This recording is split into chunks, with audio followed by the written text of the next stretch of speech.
eu vou ler de uma vez, está no livro de Mateus e no livro de Marcos. Vou começar com o livro de Mateus, capítulo 15, a partir do versículo 29.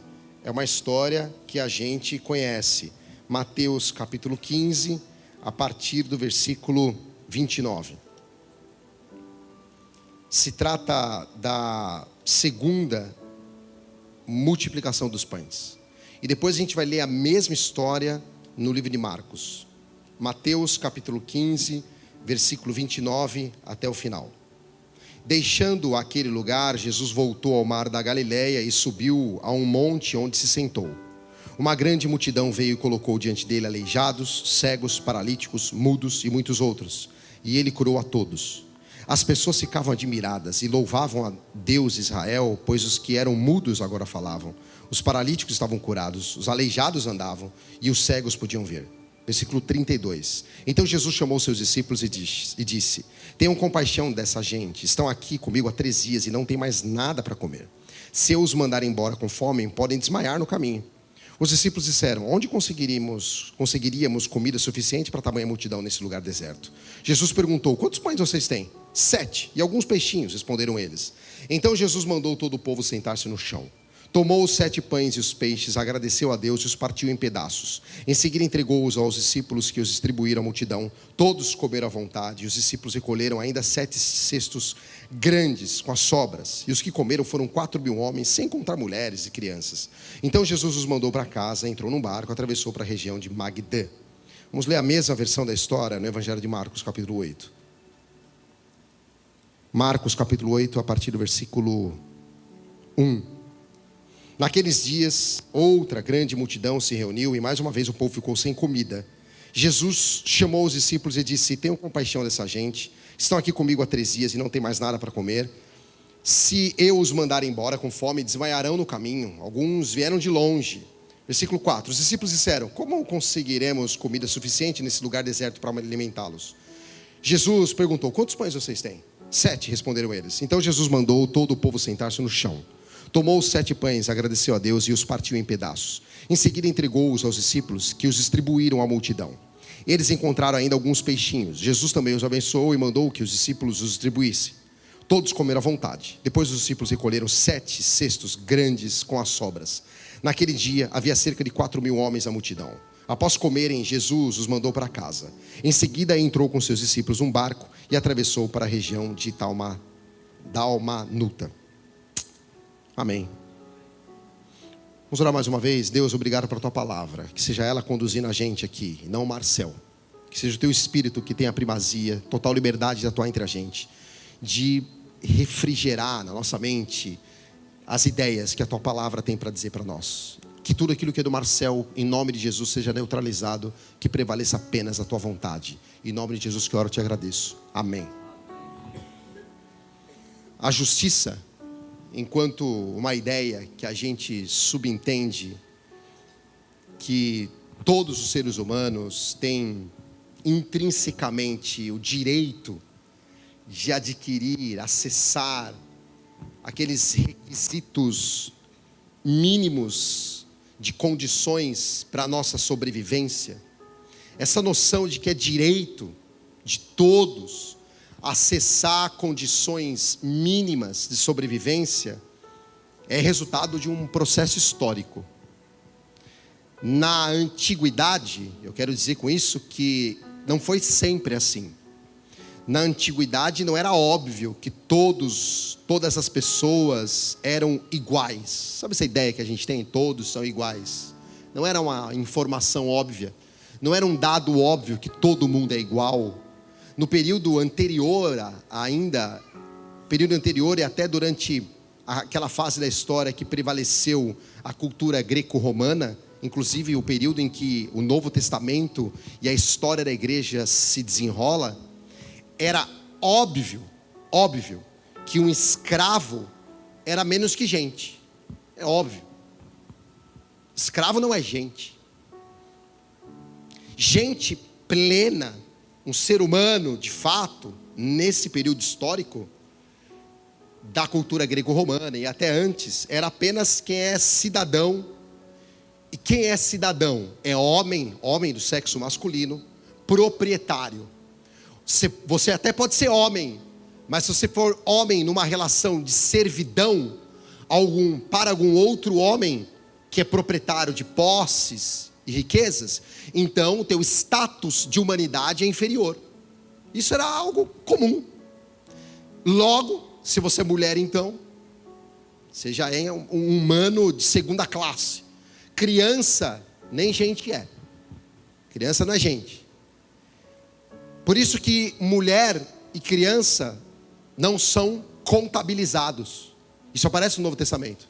Na história que a gente leu, o olhar de quem conta os fatos apenas contabiliza quem é homem. Porque não é óbvio nesse período histórico que todos são humanos. Não, tem uns mais humanos do que outros. A ideia de que todos são iguais perante uma lei é novidade.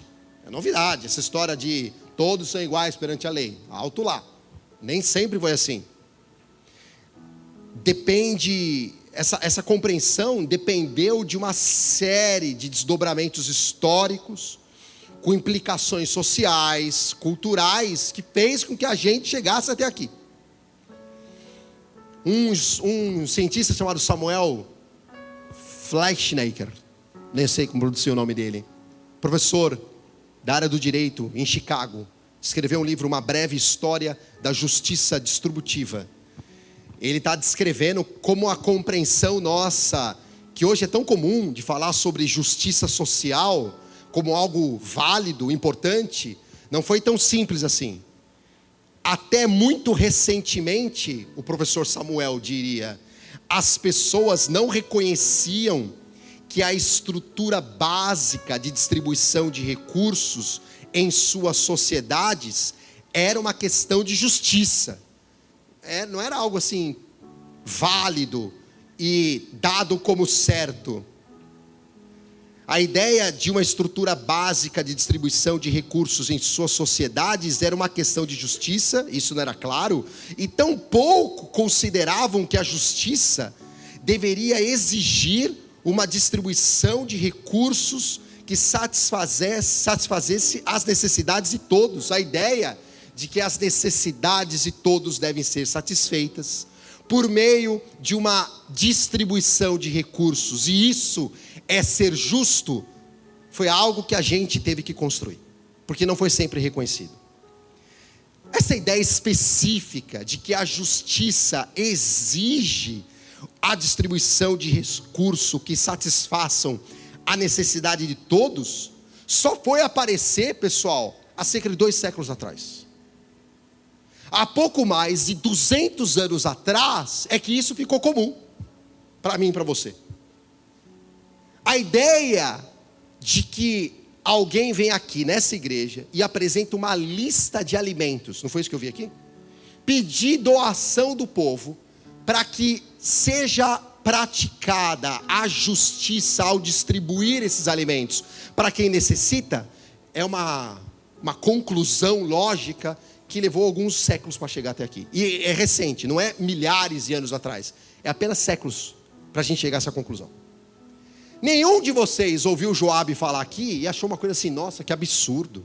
Eu não vi essa reação. Nossa, ficar pedindo comida assim para a gente dar comida, para dar comida para quem precisa, que absurdo. E se você não pensou que absurda essa ideia, é porque é novidade que a gente chega a essa conclusão. Não foi sempre assim.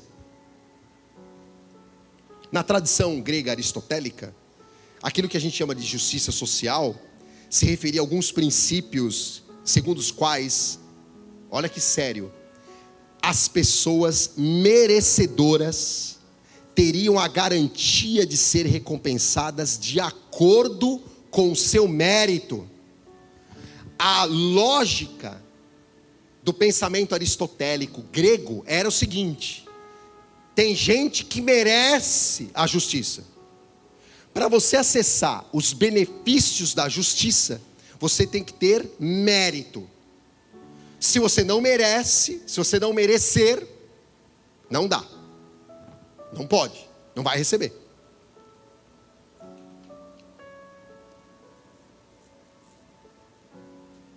E ainda na lógica aristotélica, na tradição grega, essas pessoas merecedoras, que teriam a garantia de ser recompensadas de acordo com o seu mérito, principalmente dizia respeito ao status político que ela tinha. Que coisa, hein, gente? Conforme o teu score, aí você tem prioridade na fila. É como se o Joabe falasse assim: pessoal, é o seguinte, tem lá o mercado, né? Ou a galera do mercado, faz a fila aqui, abre o telefone, quantos seguidores você tem? Então, se você tem mais de 1000 seguidores, você tem direito, porque você merece, uma quantidade maior de alimento. Quem tem de 100 para baixo, já vai para o final da fila. Porque aqui depende do seu score.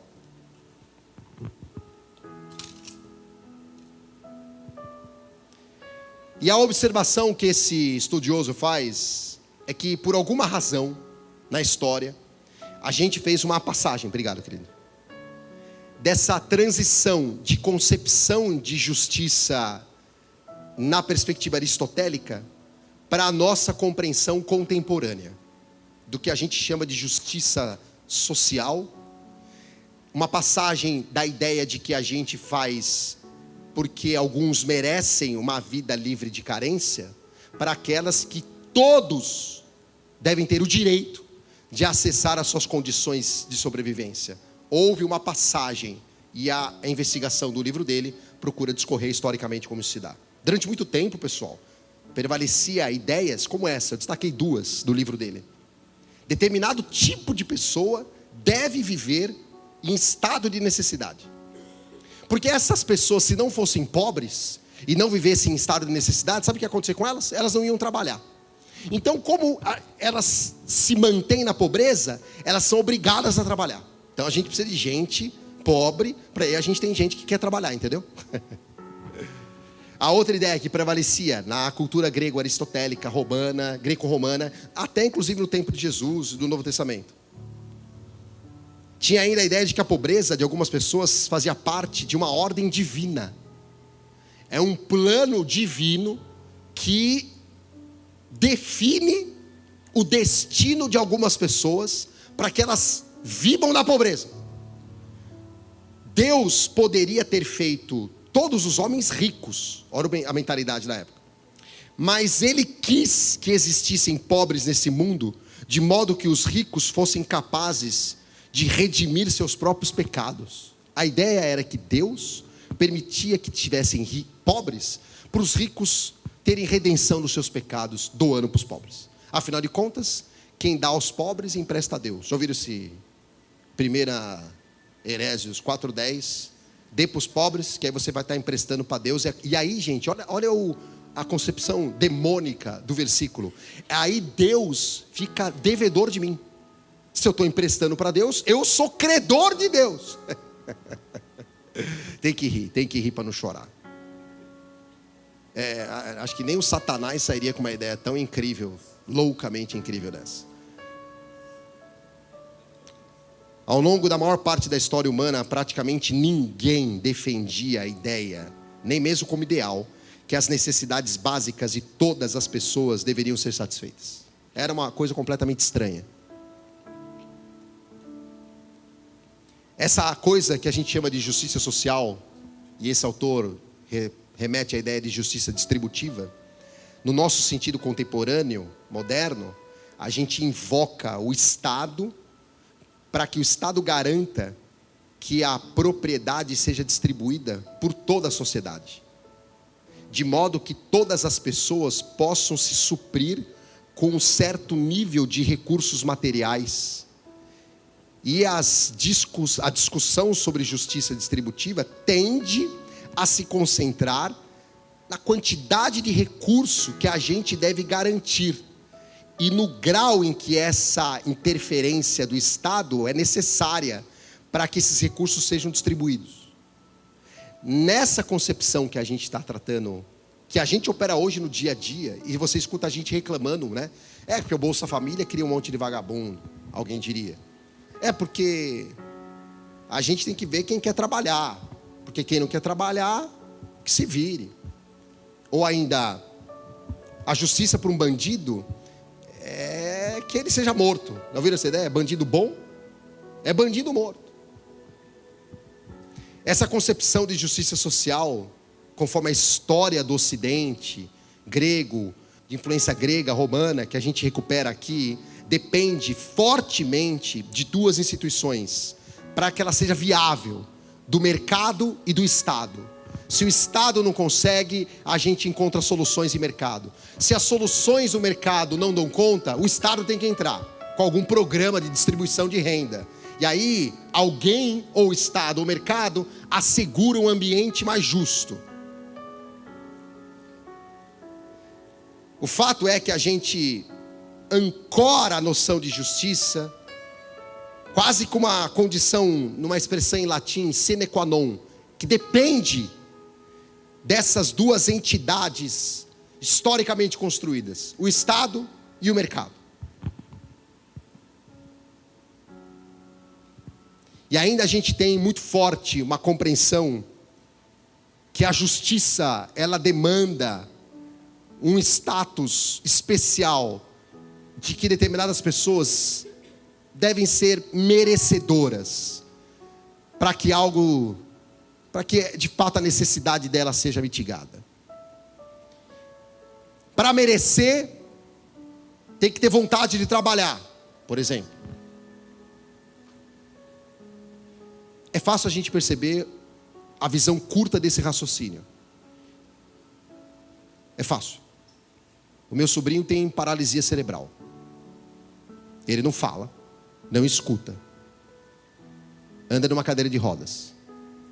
Ele nunca vai ter vontade de trabalhar. Logo, não merece. Não merece. Ele não tem mérito.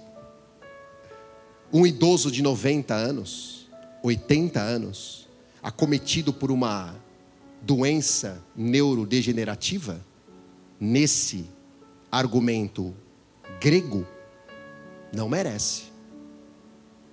Não é merecedor. Ele não trabalha, por exemplo. Ele não tem capacidade de ser produtivo. Faz sentido. Faz muito sentido. Faz sentido porque nessa lógica histórica que a gente sustenta uma noção de justiça e entidades e processos datados, históricos. Mas aí tem o Evangelho. E o Evangelho se coloca como aquele poema que dizia assim: no meio do caminho tinha uma pedra. Tinha uma pedra no meio do caminho. Lembra dessa que a gente estudava? Tinha uma pedra no meio do caminho que reordena a lógica, subverte a tradição greco-romana e apresenta uma outra perspectiva de compreensão do que a gente entende ou pode entender por justiça.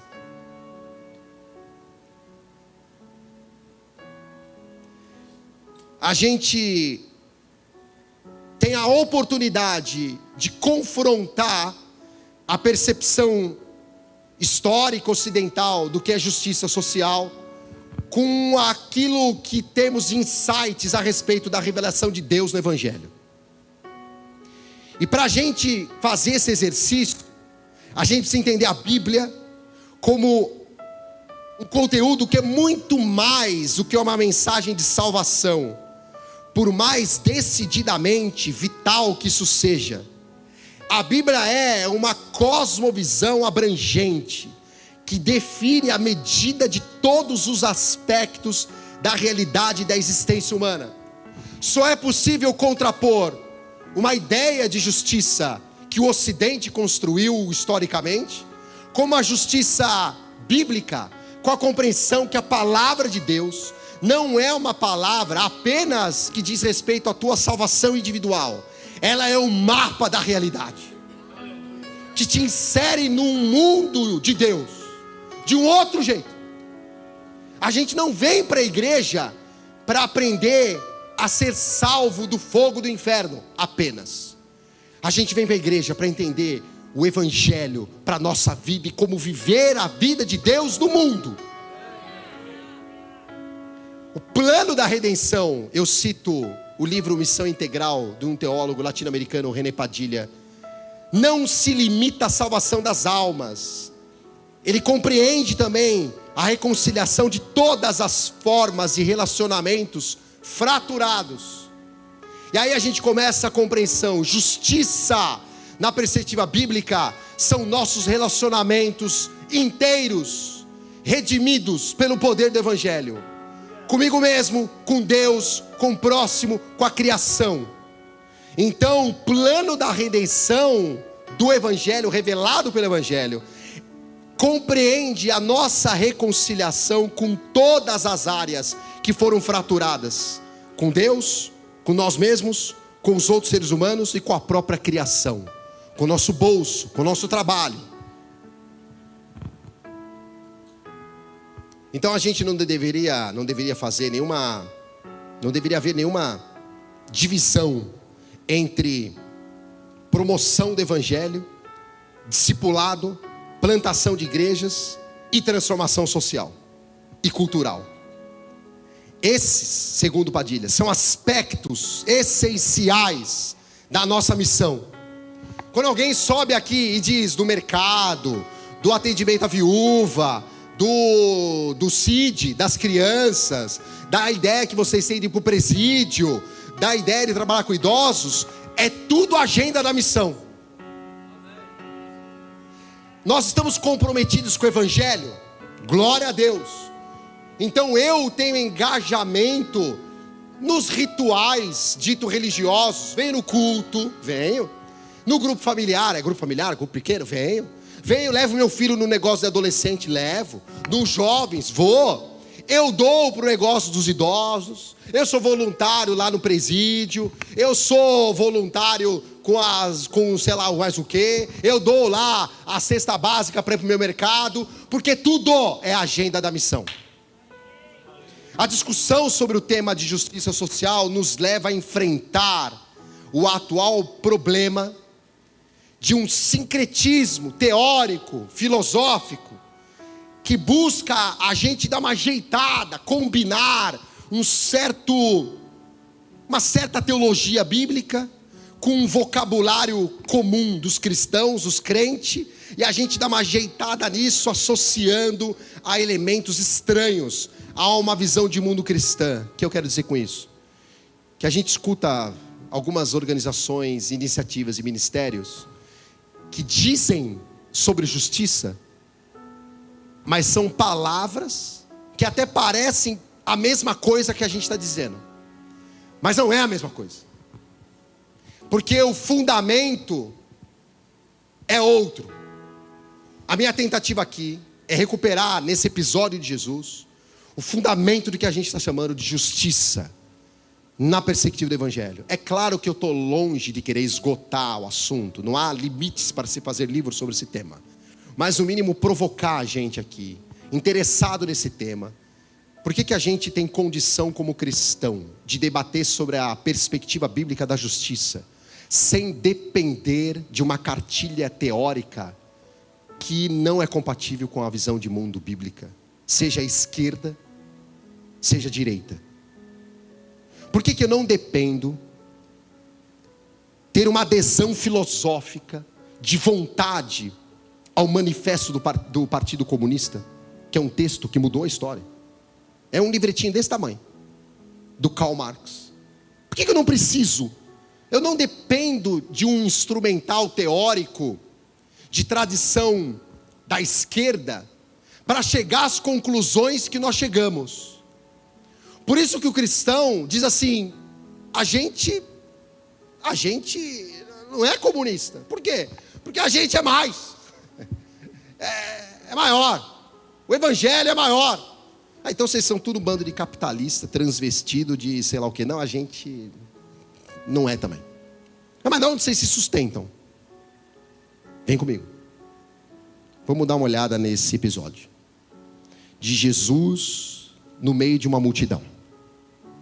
E aí a gente vai chegar a algumas conclusões para o para a glória de Jesus. No livro de Marcos, capítulo 8, fala que tinha uma grande multidão. E o livro de Mateus, capítulo 15, descreve o tipo de multidão que era. Era uma multidão arrasada. Gente doente. Gente mendicando, provavelmente. Cega. Paralítica. Não é? Está escrito aí. Imagine você cego, paralítico. Naquela época não tinha SUS, não tinha INSS, não tinha defensoria pública. Você estava abandonado à sua própria sorte. Não tinha sistema de proteção social, não tinha nada. É você e você. Imagine você inútil, socialmente falando, numa sociedade que construiu um princípio de justiça baseada no mérito. O que eu mereço para receber uma benemerência, um benefício, para eu não morrer de fome? Nada, você não anda, seu incapaz. Olha isso. O que eu mereço para ser beneficiado pelo favor de Deus? Nada, você é um inútil.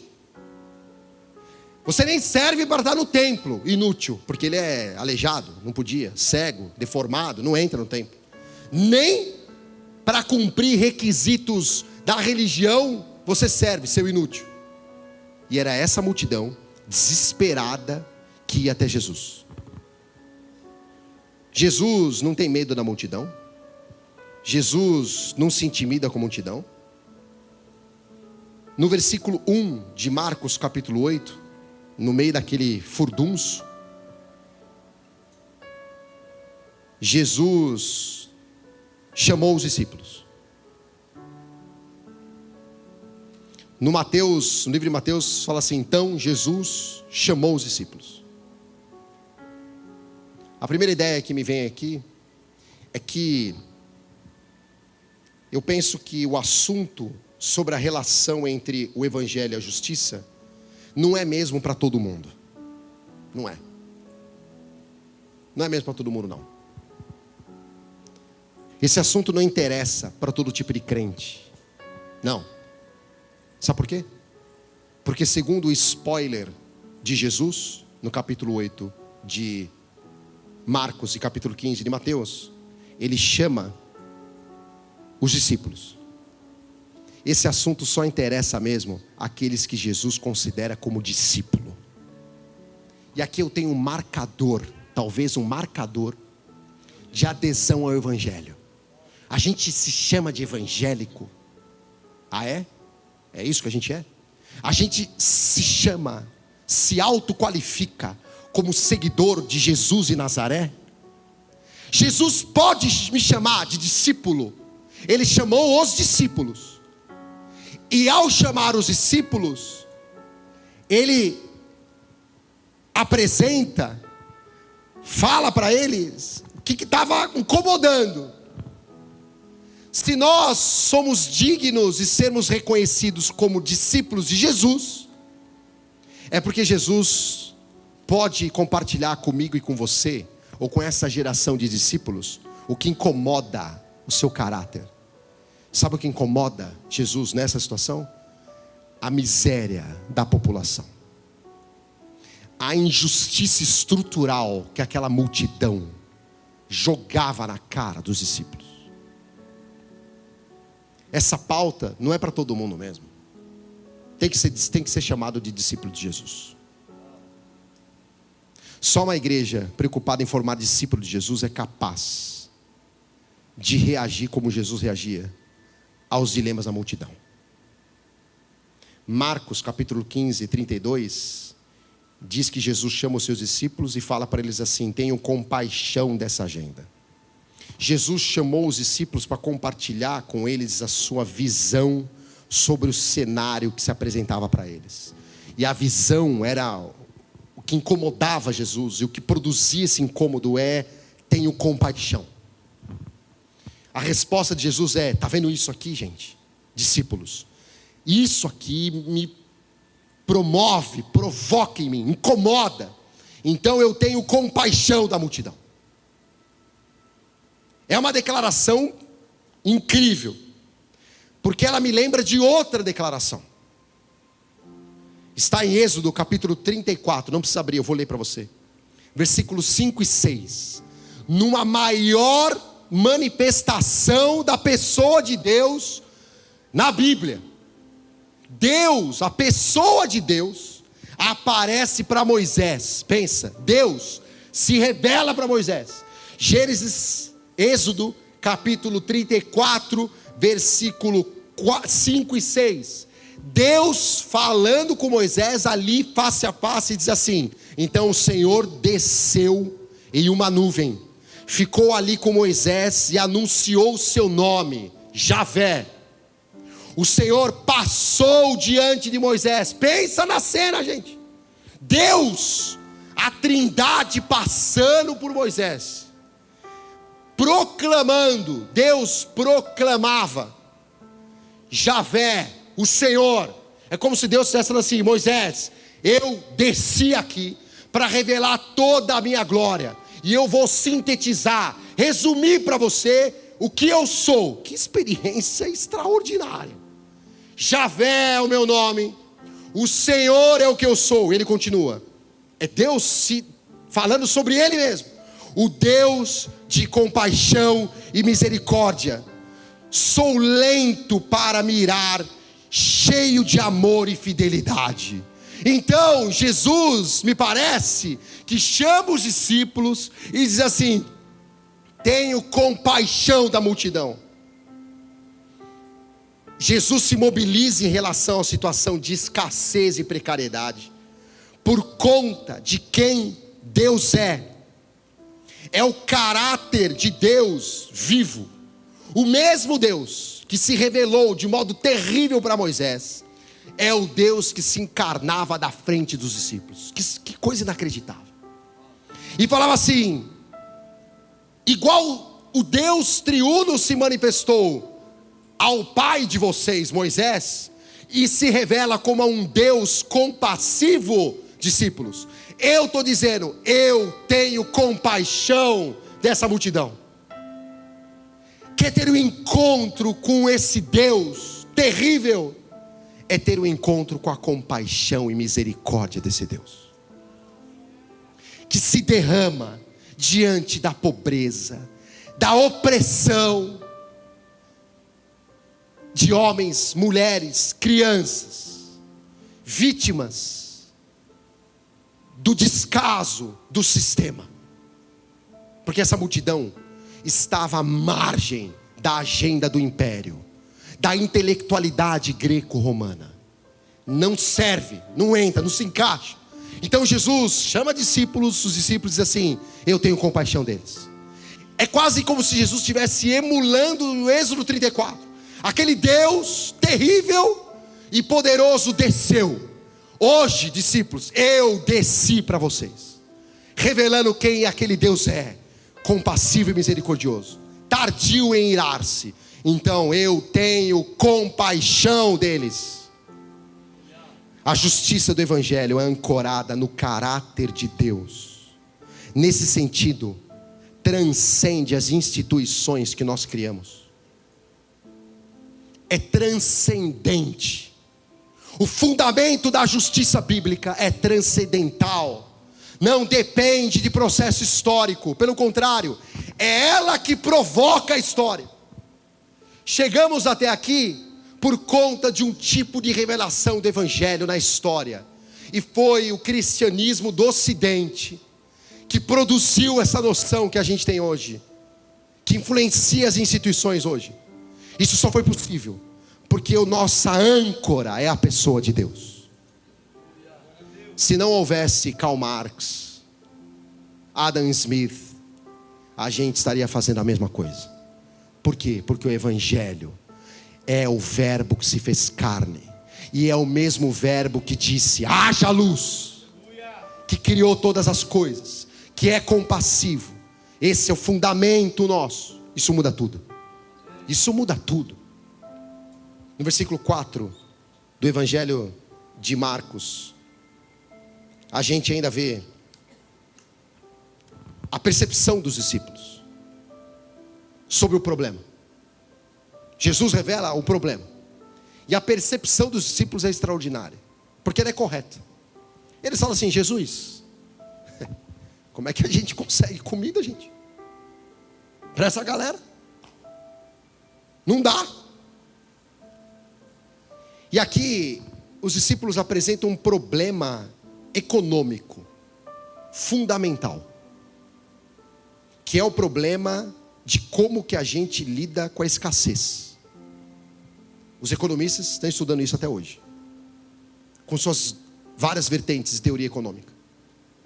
Como fazer a gestão da escassez. Esse é um dos milagres econômicos de Jesus. A gente deveria se debruçar um pouco mais sobre eles. A gente fala de milagres na área da saúde, espiritual, glória a Deus. Mas também tem milagres na dimensão econômica, e esse é um deles. A resposta de Jesus em Marcos capítulo 8, versículo 5, diz assim: quantos pães vocês têm? Aí eles respondem: 7. E aí Jesus pede para toda a multidão se sentar. E aí eu faço uma pergunta curiosa. Jesus, que é o Deus Criador de todas as coisas, não poderia simplesmente resolver o problema da fome da multidão num estalar de dedos? Fácil. Jesus, a multidão está com fome. Vai. Beleza? Acabou, vamos. Jesus, aquele que ressuscitou Lázaro, aquele que andou sobre o mar, aquele que é o cara, por que ele não resolveu o problema da fome da multidão com um estalar de dedos? Jesus que curou um cego cuspindo no chão, Jesus que curou o mudo tocando na língua dele, de um jeito, vários milagres e metodologias estranhas. Por que Jesus simplesmente não deu um estalo de dedos numa ação de antinomia da abordagem do Thanos, do Vingadores, que estala o dedo para aplicar a teoria de Malthus e eliminar metade do universo? Jesus poderia estalar os dedos e ser um gesto de antinomia à toa, Thanos, e resolver o problema da fome. Poderia, né? Mais rápido, mais barato, não tinha estresse. É que a aplicação da justiça na perspectiva de Jesus não basta só acabar com a fome. Não é só acabar com a fome. Como acabar com a fome também é importante. Como a gente faz isso? E aqui é um movimento que Jesus constrói pedagogicamente de modo inacreditável. Ele constrói uma cena, um drama. A Bíblia toda é um grande drama. Nós somos seres históricos nesse sentido. Nós somos seres criadores de narrativa. Por isso que a gente consome tanta série, filme, lê livros com histórias de romance. Deveria ler mais, mas a gente gosta de série, porque Deus fez a gente assim. Nós somos seres ávidos por grandes narrativas. Então Jesus monta um cenário. Ele está dizendo para mim e para você: eu me preocupo em como matar a fome. E aí ele constrói numa pedagogia incrível um teodrama, um drama de como Deus se mostra na história. Ele pede para todo mundo se sentar. Imagina a multidão em pé, pedindo um dinheirinho lá. Ele poderia falar: toma o cartão do Bolsa Família para todo mundo, dá o estalo. Ele falou: não, senta todo mundo. Qual o recurso que a multidão tem? Nada. 7 pães nessa história, né? Tem nada. E ele fala: traga os pães. Talvez Jesus tenha aqui pedido para as pessoas se sentarem, porque ele estava emulando, e aqui eu vou fazer uma licença hermenêutica. Eu não sou teólogo profissional, não leio grego original, malemar, sou alfabetizado no português, não leio alemão, latim, nem hebraico, eu leio o português que você mesmo lê. Então eu me perguntei assim: por que será que ele fez todo esse drama, mandar todo mundo sentar no meio do deserto? Talvez porque ele estivesse emulando o funcionamento de uma grande mesa, onde as pessoas se sentam numa mesa. Jesus talvez estivesse dramatizando uma mesa sendo construída por ele no meio do deserto. E ele, afinal, ele sabia muito bem que um dia o pão seria repartido numa grande mesa em Marcos capítulo 14, a mesa da última ceia, que apontava para uma outra mesa que virá, a mesa que virá definitivamente quando todos estaremos sentados diante do Cordeiro. E o pão, que é Cristo ressurreto, suprirá todas as nossas necessidades. Os atos de justiça na perspectiva do Evangelho são antecipações escatológicas da plenitude da redenção de Deus para todas as coisas. Jesus faz: senta aí, porque eu vou repartir o pão, porque daqui a pouco vai ter uma outra mesa, e uma cruz em que esse pão que sou eu será repartido para vocês. E aqui, gente, ele diz: eu dou um sinal, eu dou uma prototipagem do que será aquela mesa, que não haverá fome, nem sede, nem injustiça. E a multidão se senta, e os discípulos têm a tarefa de distribuir o alimento no versículo 7. Jesus fala: dê em você o alimento. Ele ora, distribui, pede para os discípulos distribuírem. Porque nessa visão, nesse paradigma de resposta a um problema fundamental da economia, o suprimento da escassez, Jesus subverte o sentido de riqueza.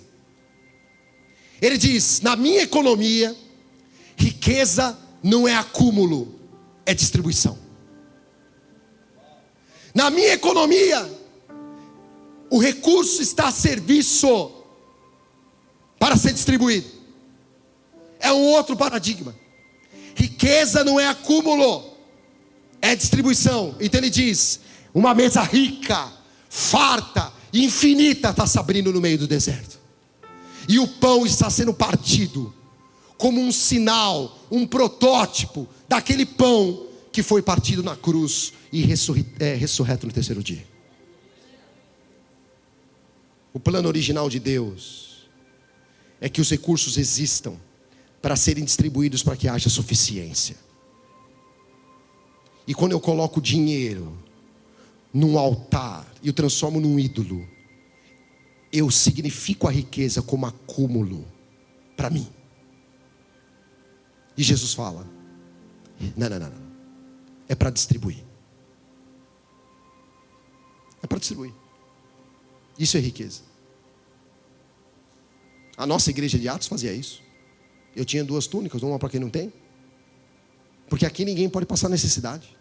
Não pode. Necessidade não pode passar. Eu tenho uma empresa, eu dou emprego. Quem tem emprego? Quem não precisa de emprego aí? Precisa, não, a gente arrasta emprego. Eu sei ler, você não sabe, eu te ensino a ler. Porque aqui ninguém pode passar necessidade. Aqui a riqueza é a distribuição. Porque Jesus é assim. E aí todos comeram à vontade, no versículo 8 de Marcos, capítulo 8, fala assim: todos comeram à vontade, contrariando frontalmente a concepção grega, que só quem merece deve ser ajudado. Aqui nessa multidão, todos são supridos. Todos comeram. Quem era discípulo, quem não era discípulo, quem era crente, quem não era, quem estava lá só para ver a muvuca. Todo mundo comeu. Jesus estabelece um novo fundamento, amparado no seu caráter. Todos são saciados, porque é direito. E o caráter dele é que garante. Justiça requer que se admita o que significa ser humano, isto é, que todos possuímos dignidade e valor inerentes, diz Scott David Allen no seu livro sobre justiça bíblica. E alguém poderia ter perguntado assim: Jesus, você vai dar até para as mulheres? Até as crianças vão comer? Elas não são contadas. Jesus fala: na minha economia, todo mundo é gente. Idoso, Tem Alzheimer? É gente. Tem paralisia cerebral? É gente. É negro? É gente. É judeu? É gente. É árabe? É gente. É palestino? É gente. É libanês? É gente. É indígena? É gente. É doutor? É gente. Analfabeto? É gente. É mulher? É gente. É gente. Vai comer. Aqui vai comer. Na minha economia, vai comer. Porque é direito. 3 conclusões para encerrar a noite. Primeira delas, o nosso fundamento é a pessoa de Deus e seu caráter. Eu e você nos mobilizamos em torno dessa palavra, nos articulamos em torno da noção de justiça nesses termos. O nosso fundamento é o caráter de Deus. Nosso envolvimento com atos de justiça, ou naquilo que a gente chama de justiça social, não depende de teorias, ideias e processos históricos inventados por seres humanos. Não depende. Não depende do Karl Marx, não depende de Adam Smith, não depende de Amartya Sen, não depende de teóricos, estudiosos de como produzir riqueza e justiça, ou a gente até pode estudar, deve estudá-los, deve estudá-los. Mas se você não estudar nenhum deles, é só você olhar o caráter de Deus.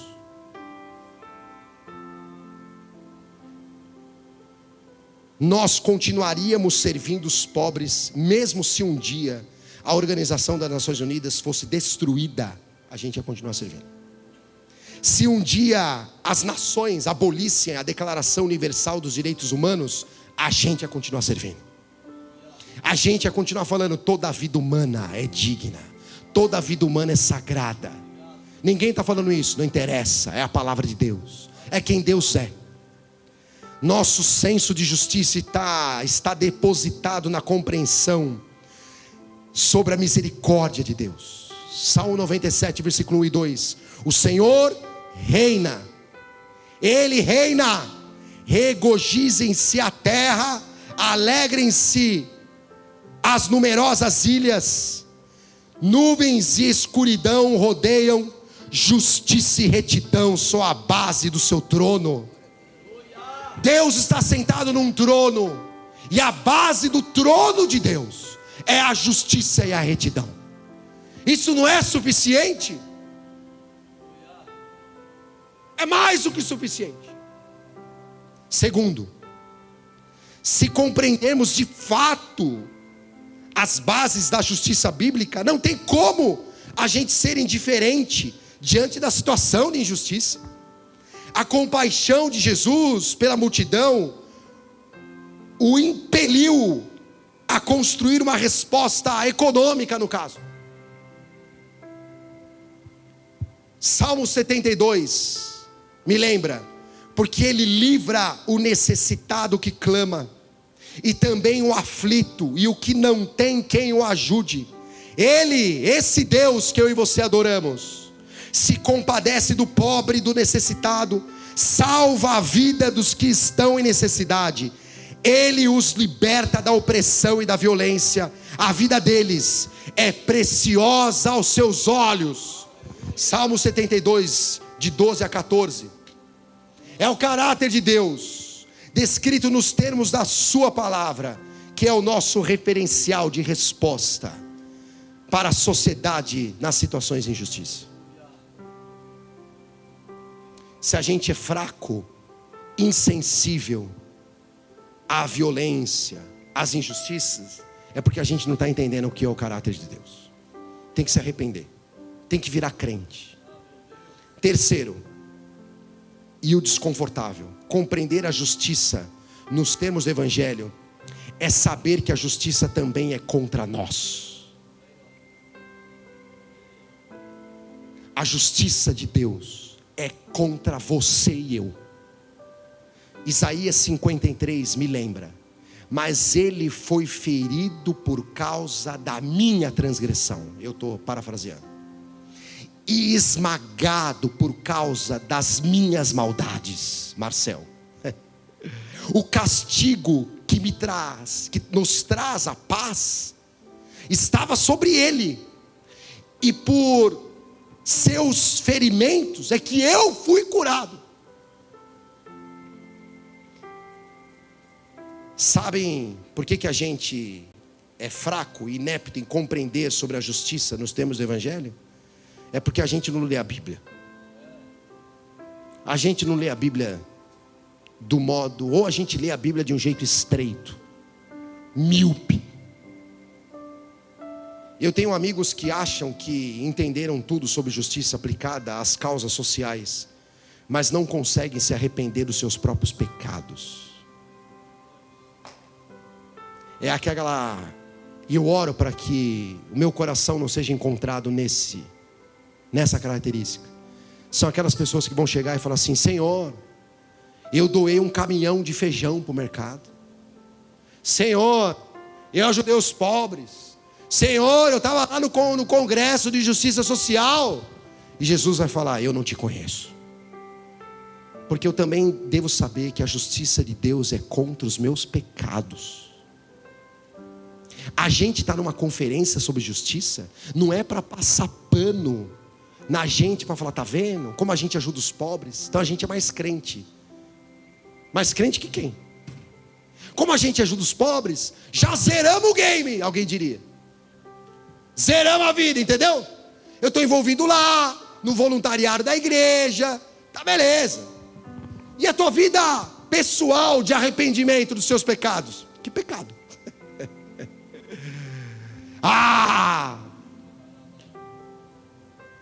Não caia no engodo de que, ao estarmos numa agenda dita social, ou alinhada com uma certa agenda politicamente correta, que essa justiça não afronta o meu pecado. Sem uma compreensão profunda da obra da cruz, a gente continuar sendo uma igreja insípida no mundo. A ideia de sal tem dois sentidos: de produzir diferença, de preservar o alimento, de trazer sabor, é verdade.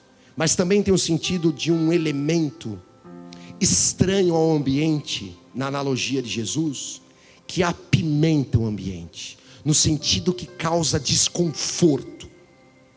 A justiça de Deus também deve ser o elemento que causa desconforto. E Jesus olha para o Marcel e fala assim: você é um pecador tão desgraçado, tão alvo da minha ira, Marcel, que eu permito que você sirva os pobres, porque a minha misericórdia se renova sobre a tua vida. Não é porque você é legal, você é bonzinho, que você está se redimindo no trabalho com o pobre. Não, é o meu sangue que te redime. É dádiva de Deus eu servir o pobre e aprender sobre quem Deus é no serviço ao pobre. Justiça, na perspectiva bíblica, ela não é salvífica. Ela não vai te ajudar a fazer média com Deus. Só tem um jeito da gente se redimir com Deus: é a cruz de Cristo. Então a gente faz o que faz por conta do caráter desse Deus. É essa dupla compreensão de quão miserável sou nos meus pecados, e compreendendo que Deus é paciente. Por isso que o Marcel está em pé aqui falando com você, senão já teria sido fulminado. Se eu fosse Deus, eu não estaria aqui hoje. Então Deus é paciente. Essa dupla compreensão da misericórdia e paciência de Deus sobre minha vida me permite ter a sensibilidade diante das misérias do mundo, e de entender e não aceitar a ideia de que a gente está, a cada 10 meninas, 6 vão ser violentadas sexualmente, pela estatística. A gente diz assim: não é para ser assim. Não é. A cada 8 dias, na cidade onde eu moro, uma nova favela surge. Conta 8, 1, 2, 3, 4, 5, 6, 7, 8. Uma nova favela aparece. É uma cidade que segrega. Não é uma cidade alá a mesa de Jesus. É uma cidade babilônica, que mói as pessoas. Não tem como eu não compreender a cruz e não me sentir constrangido, mobilizado com informações como essa. E é por isso que a gente está aqui. Eu vou orar. Deus, te agradeço porque tua palavra não volta vazia. Obrigado porque uma conferência sobre justiça também é uma conferência sobre a tua misericórdia, sobre as nossas próprias vidas. Que a gente saia desse final de semana com o coração arrependido, convicto que a gente depende totalmente do Senhor mesmo.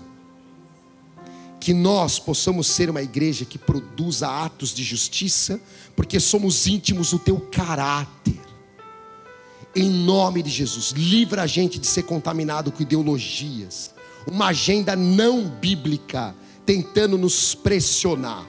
A gente não quer abrir mão de nada, do teu juízo, justiça e da tua misericórdia, porque são a base do teu trono. Em nome de Jesus eu oro e te agradeço, Pai. Amém. Amém, queridos. Obrigado.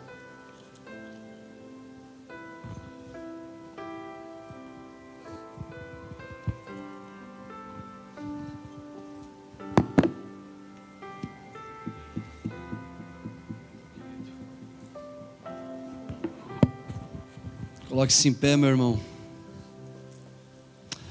Boa noite a todos. Você está aqui porque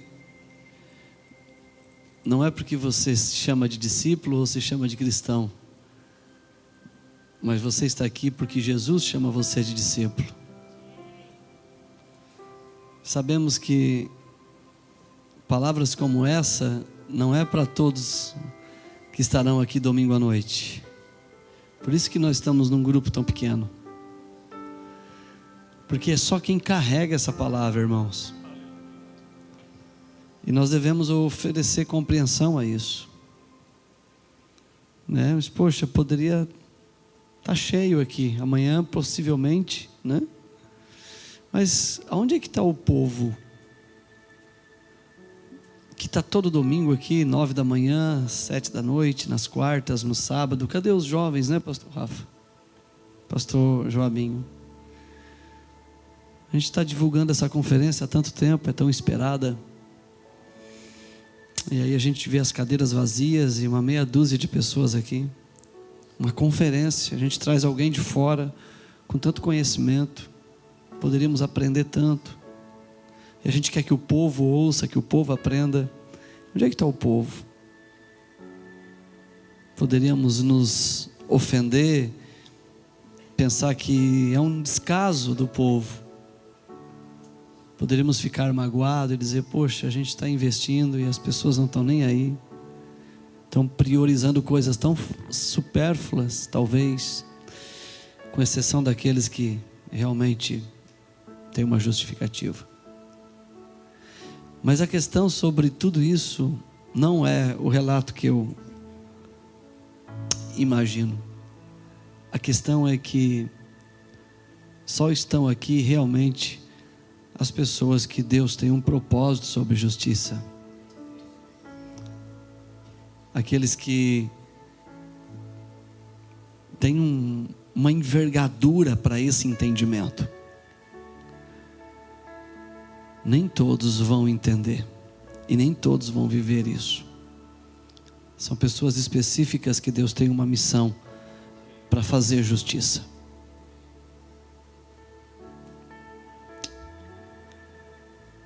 Havia uma multidão para comer, 12 para distribuir e 1 para oferecer. Apenas um menino carregava aquilo que era para ser compartilhado. Amanhã à noite vai ter uma multidão aqui para comer. 12 talvez para servir.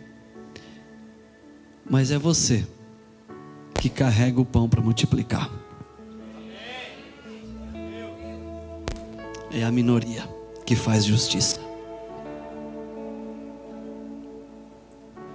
Eu não sei você, mas palavras como essa me arrebentam, irmãos. Ou eu devo ser muito mole, ou eu devo ser muito infantil ainda na minha fé, ou então eu estou como Jesus, me sentindo distante espiritualmente da grande massa. Se você tem o mesmo sentimento que eu, como disse Filipenses, né? Que haja em vós o mesmo sentimento que houve em Cristo Jesus. Se você se sente distante desse mundo espiritualmente, se você se sente incomodado com palavras como essa, e se você veio aqui nesta noite não por obediência apenas, mas porque você tem fome de entender esse tema, e você tem um desejo muito grande de viver justiça, fazer justiça, eu gostaria de convidar você a sair do seu lugar e vir aqui na frente. Eu sei que o Marcel já orou, mas eu estou com a vontade de me arrepender, porque, irmãos, a gente está fazendo tão pouco. Em conferências assim, eu tenho um sentimento de que eu estou fazendo nada, que eu deveria fazer mais, que eu deveria me converter um pouco mais. Jesus foi a minha justiça social.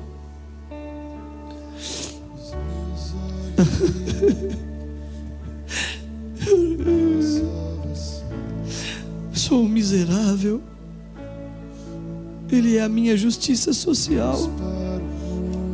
Social, religiosa, se eu posso usar esse termo. Ele é a minha justiça social, é a minha justiça humanitária, é a minha justiça espiritual. Ele é a minha justiça em todas as minhas esferas.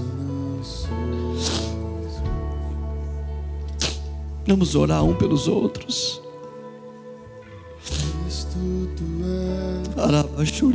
E nos perdoa, Senhor. Aqui entre nós nesta noite tem ex-usuários de cracks. Somos uma comunidade nesse sábado à noite de ex. Sabe, na palavra que nós ouvimos hoje, nós somos aqueles que não eram contabilizados. Nós não estávamos dentro do censo. Dentro da palavra de hoje, eu não estava contado entre os que mereciam. Eu estava fora. Eu não merecia comer. Eu não merecia participar do milagre.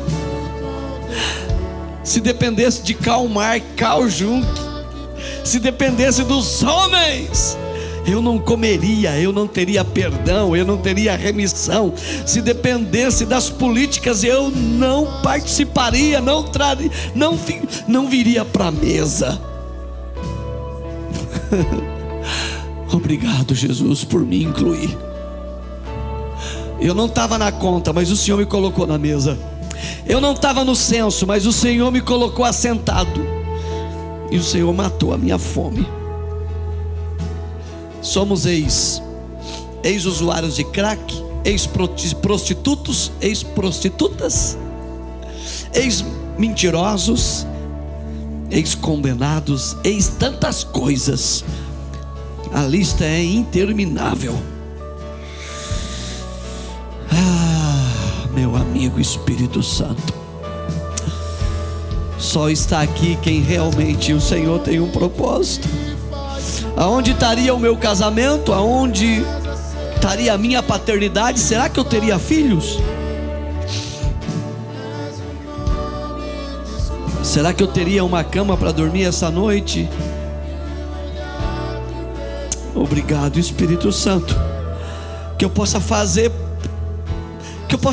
por aquilo que está na minha volta, aquilo que o Senhor fez por mim. Shalarando robia canta larabashara bagai. Shea sorobia canta laraia delerebia galai. Oramos uns pelos outros.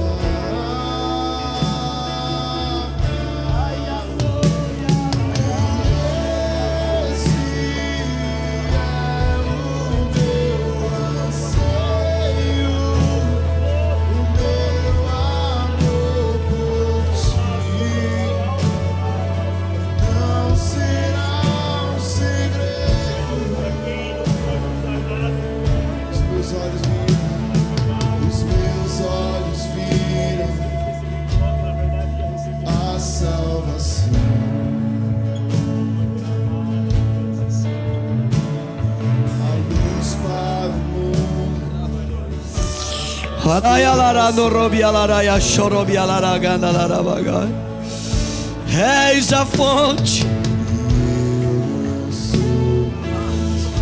Espírito de Deus. Sim, Josi.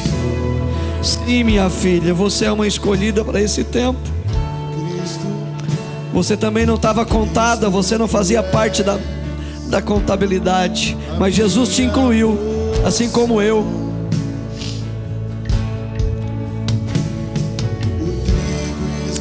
Glória a Deus. Não deixe o fogo apagar no seu coração. Não deixe o fogo apagar.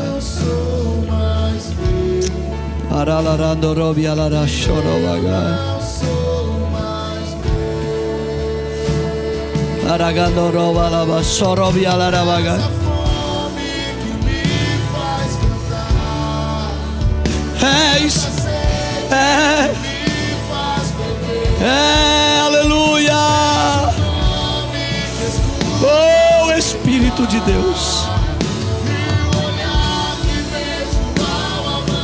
Oh, és a fome. Arabalarabagai.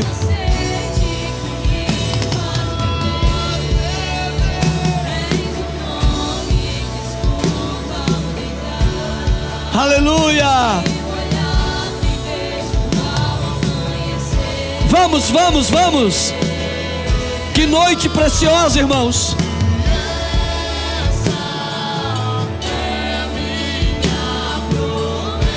Tem uma graça do Espírito aqui. Tem uma graça do Espírito Santo aqui.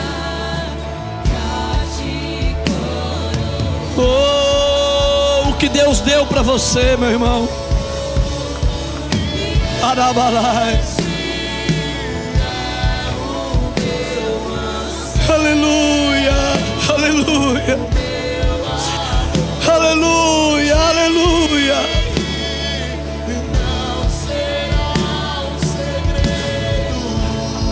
Declare, meu irmão. Declare.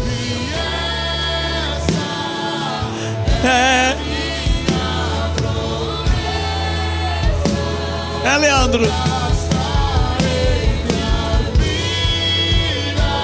Quem vai gastar a sua vida? Aproveita e diz: eu te amo, Jesus.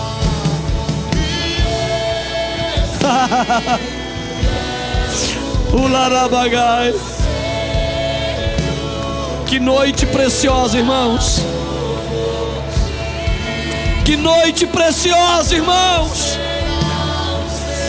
Aleluia. És a fome que me faz beber. És a sede que me faz beber. És o nome que escuta o pecado e o olhar que vejo ao amanhecer.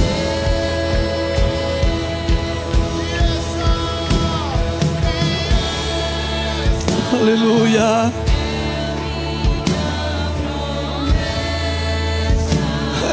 Levante a sua mão, levante.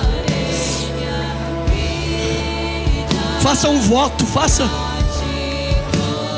Levante a sua mão como se você estivesse jurando uma bandeira e faça um voto solene e diga: essa é a minha promessa.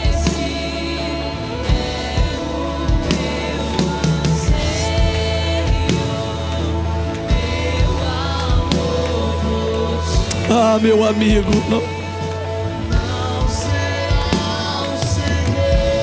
segura os instrumentos, faça um voto solene com a sua mão levantada. Essa é a minha promessa. Vamos, Leandro. Minha promessa, eu gastarei minha vida pra te coroar. Essa é a nossa promessa, Senhor, neste sábado do dia 12 de outubro. E esse é o meu anseio. Gastaremos a nossa vida para te coroar. Meu amor não será um segredo, não será um segredo. Nosso amor por ti não será um segredo. E essa Todos irão conhecer. E essa É minha promessa.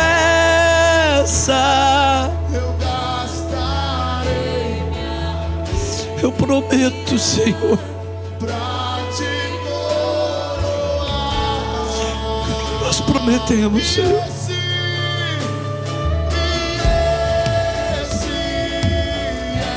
o meu anseio, o meu amor por ti não será um segredo.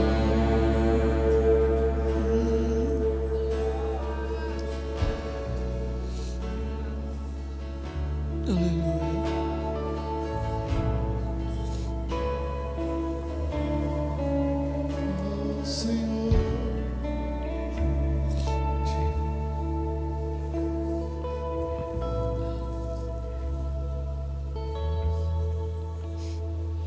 tudo que eu tenho é teu,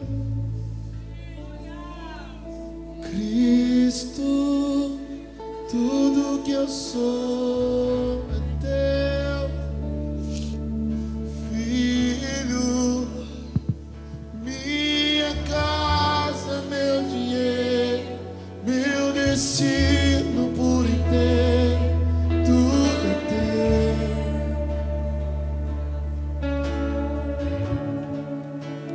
Tudo que eu tenho é teu. O Espírito Santo quer levantar missionários aqui essa noite. Tudo que eu sou é teu, Filho. Minha casa, meu dinheiro, meu destino por inteiro, tudo teu. Aleluia. Você está entendendo porque você veio embora para essa terra? Você está entendendo por que você veio parar aqui nessa igreja? Tanta igreja que você tinha para entrar, você foi entrar logo aqui. Tanta igreja melhor para você congregar, irmão. Tanto pastor mais sábio, sei lá. Você vai entrar logo aqui. Porque o Espírito Santo conta com você para viver algo que nem todos vão entender, para viver uma revelação do Evangelho por uma perspectiva, olhar o Evangelho por um ângulo que nem todos conseguem ver, para entender a palavra de uma forma como nem todo mundo consegue entender.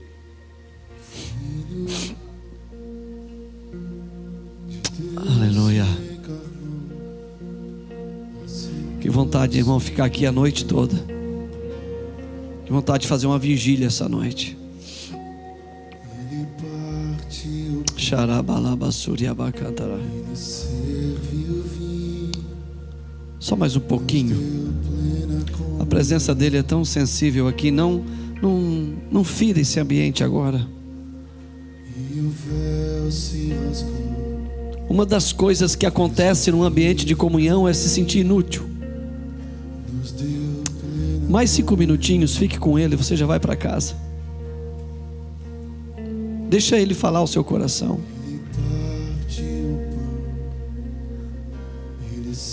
Você não está com aquele sentimento da igreja de Atos 3?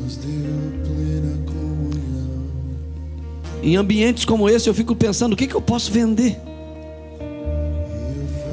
Em ambientes como esse eu fico pensando, o que eu posso doar mais? Será que eu tenho mais alguma coisa que eu posso me desapegar? O que eu posso colocar aos pés dos apóstolos? O que eu posso o que eu tenho que eu posso investir um pouco mais no reino de Deus? Será que eu não tenho mais alguma coisa que eu deveria fazer e eu não estou fazendo?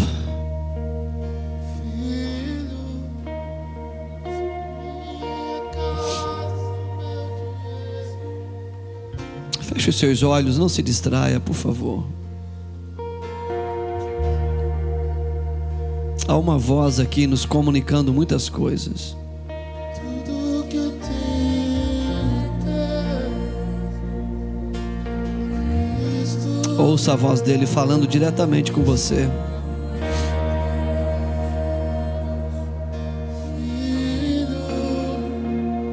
Minha casa, meu dinheiro, meu destino por inteiro,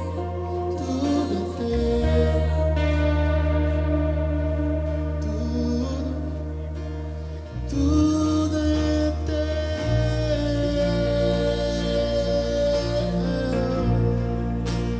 tudo é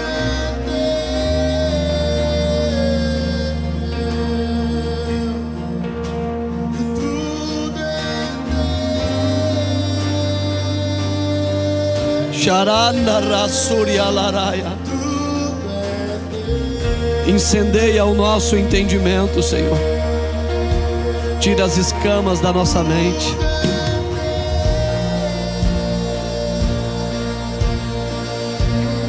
Ah, Jesus.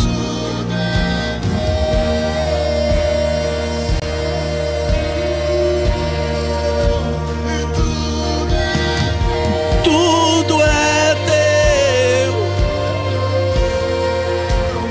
Tudo é teu.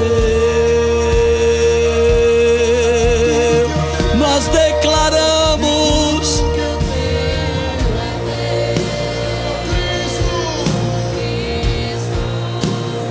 Tudo que eu sou é teu, filho.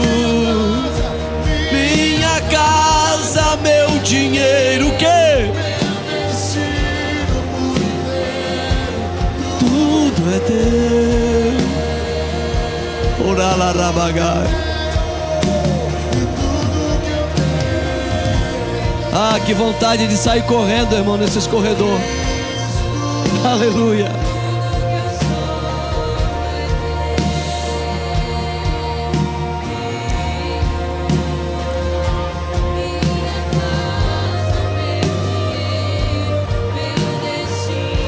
Por inteiro, tudo, tudo, tudo, tudo, tudo, tudo, tudo, tudo, tudo é teu, tudo, tudo é teu, tudo é teu. Nós declaramos, tudo é teu. A roupa que eu estou vestindo, tudo é teu. Desde o mais gigantesco dos astros até o mais ínfimo átomo, tudo é teu. Oh, lirabalarabagai, oh, rabassuriabalarabagalarabasso, irabalarabagandarai. Oh, glória!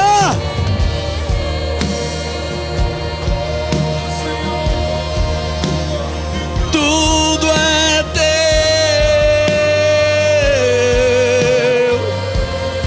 Tudo. Tudo. Tudo.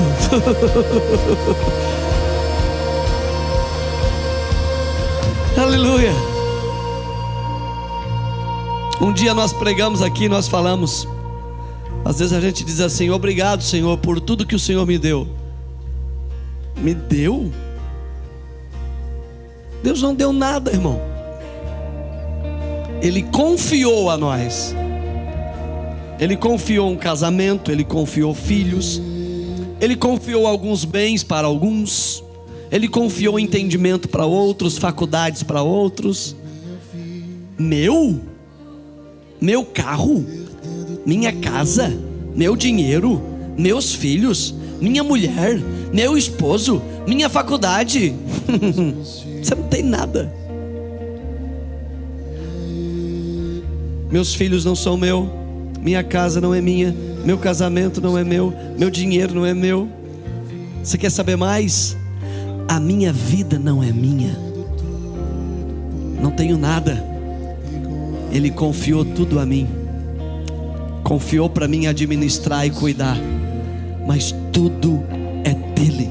O problema é que a gente subtrai isso e a gente usa para nós. Fazemos os nossos planos, sonhamos os nossos sonhos mesquinhos, que duram no máximo 50, 60 anos. Nenhum sonho vai durar mais do que 50, 60 anos.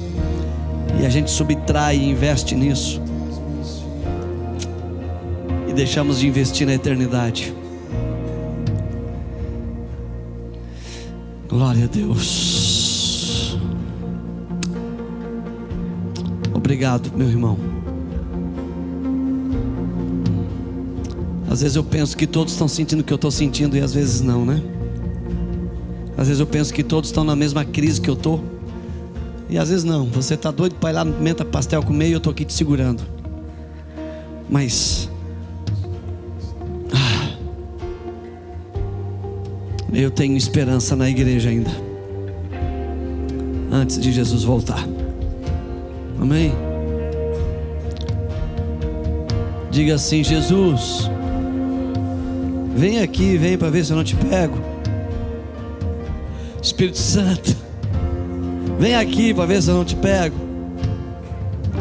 Vem aqui para ver se eu não pulo no teu pescoço, para ver se eu não te abraço. Vem aqui embaixo, vem. Dá um abraço nele, aproveita que ele está aqui. E diga: Espírito Santo, não deixa nada roubar esse entendimento que eu adquiri essa noite. Diga: Espírito Santo, não me deixa eu me distrair ao sair daqui. Que esse entendimento possa ficar plantado dentro de mim. E que nada e ninguém venha roubar de mim aquilo que eu entendi essa noite. O fogo que foi aceso, a luz que foi acesa na minha mente, a lâmpada que se acendeu, que eu não deixe nada apagar e que eu não venha escondê-la debaixo de um alqueire ou debaixo de uma cama, enfim, mas que eu possa manter essa lâmpada acesa no meu entendimento. Em nome de Jesus. Se você crê, diga amém. Ofereça um abraço para quem está com você e diga: me ajuda a viver isso. Se por acaso você vê eu distraído, me lembra dessa noite, deste sábado à tarde, do que nós ouvimos hoje aqui. Se você vê eu me perdendo, por favor, me traga de volta para esse lugar de entendimento. Em nome de Jesus. Obrigado, nosso querido irmão Marcel, por nos edificar tanto através da sua vida. Deus te abençoe, meu amado. O que a gente oferta para você é tão pouco comparado o tanto que você oferta para nós. Muito obrigado pela tua vida. Aleluia. Vamos encerrar ministrando, Leandro. 9:30 da manhã nós estamos aqui cultuando a Deus. Amanhã, 9:30 da manhã e 7 horas da noite, o encerramento da nossa conferência com o nosso querido irmão Marcel ministrando aos nossos corações. Levante a sua mão, libere essa canção, diga: eu quero perder tudo com amor e com alegria. É um desabafo, não é? Essa canção é um desabafo, irmão. Quem compôs essa canção, ele estava numa frequência, numa crise. A composição dessa canção é o meu grito. Cante, cante. Solta o teu som e canta.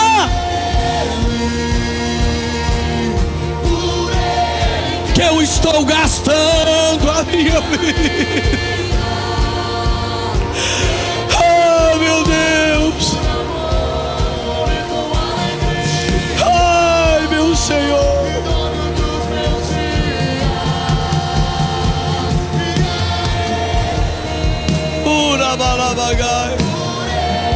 Que eu estou gastando a minha vida, perdendo tudo, perdendo tudo, perdendo tudo.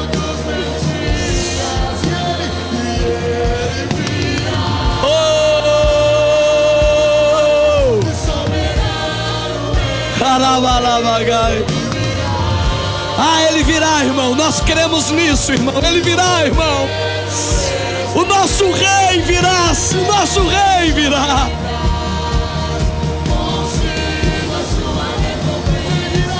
Ele virá. Declare. Ele virá. Ah, Ele virá. Ele virá. Eu vivo para esse dia, Ele virá.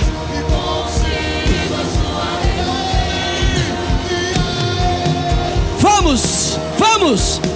Por Ele que eu estou gastando a minha vida. Ah, com amor, dono dos meus dias.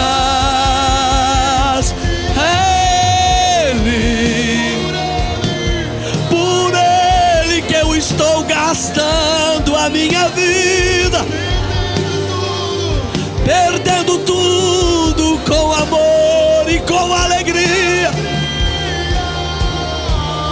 dono dos meus dias. Eita, nós!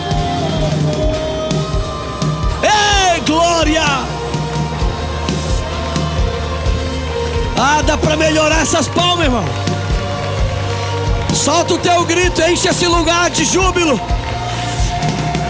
Enche, enche, solta o teu assobio, solta o teu glória, solta o teu aleluia, solta. Segura as palmas, segura, segura.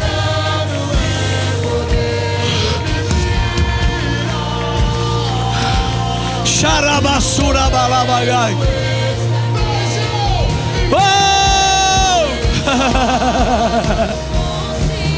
Vale a pena, pastor Joabe, vale a pena, pastor Rafa, enfrentar aquele monte de boleto. É para isso que nós estamos trabalhando, pastora Sueli. Vale a pena. Vale a pena passar os apertos financeiros. Deus está conosco. Ele não vai nos deixar sozinho. Todo dia Ele vai mandar sua recompensa. Todo dia. Aleluia. Sim.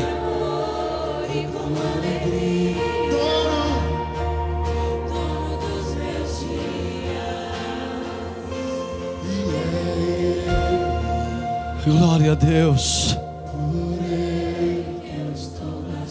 É, missionário Jean. Betina, é isso aí.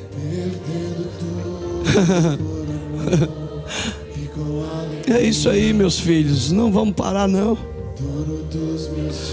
Ei, quando você quiser parar, quando você quiser largar tudo, lembre que todo dia Ele está te dando uma recompensa. Você sabe qual é? É a justiça dele na cruz pelos seus pecados. Todo dia Ele deposita em nós uma recompensa poderosa. Você está trabalhando, você está salvando pessoas, você está levando o amor de Jesus, só porque Deus não fica devendo nada para você. Todo dia Ele está depositando recompensa na nossa conta. Ele está nos justificando. Ele nos justificou na cruz. Nós somos recompensados, porque a sua justiça está sobre nós. E a sua bandeira é o amor, meu irmão. Levante a sua mão. Feche ela como um soco no ar. Punho cerrado. Nós temos um rei. Temos um general. Nosso rei reina. Ele vai na frente, abrindo os caminhos. Nós não vamos parar. Em nome de Jesus. Jesus Cristo é. Jesus Cristo é. Ele é. Senhores, boa noite. Até amanhã. Conferência de Justiça Social. Oh!